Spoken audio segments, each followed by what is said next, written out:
അവനാണ് ദൈവരാജ്യത്തിലായിരിക്കണവൻ. അത് കൃപയുടെ ഭാഗമായിട്ട് വരുന്നതാണ്. പ്രസാദിച്ചിരിക്കണം എന്ന് പറഞ്ഞാൽ കേട്ടില്ലേ? അനുഗ്രഹം അല്ലത്. ലോകരാജ്യത്തിലാണ് അനുഗ്രഹം, ലോകരാജ്യത്തുമുണ്ട് ഫിസിക്കൽ ഫേവേഴ്സ്. ദൈവരാജ്യത്തിൽ ദൈവരാജ്യം മാത്രമേ, അത് കൃപയുടെ ഫലം ദൈവരാജ്യമാണ്. അപ്പോൾ ഇപ്പോൾ ദൈവരാജ്യത്തിലാണ് നീയെങ്കിൽ നമ്മൾ എന്നും ദൈവരാജ്യത്തിൽ തന്നെ ആയിരിക്കും. അല്ല ആരും അന്ത്യവിധി കഴിയുമ്പോൾ നമുക്ക് എടുത്തു വെച്ച് തരേണ്ട കാര്യമില്ല. ഈ ദൈവരാജ്യത്തിൻ്റെ കണ്ടിന്യൂഷനാണ് നമ്മുടെ ജീവിതം.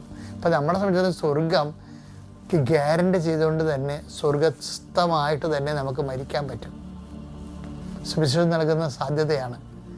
അതേ അതിൽ നീ പ്രയോജനപ്പെടുത്തണം. Thank you. അത്യപൂർവ ദൈവാനുഭവങ്ങൾ ഇനി നിങ്ങൾക്കും സ്വന്തം.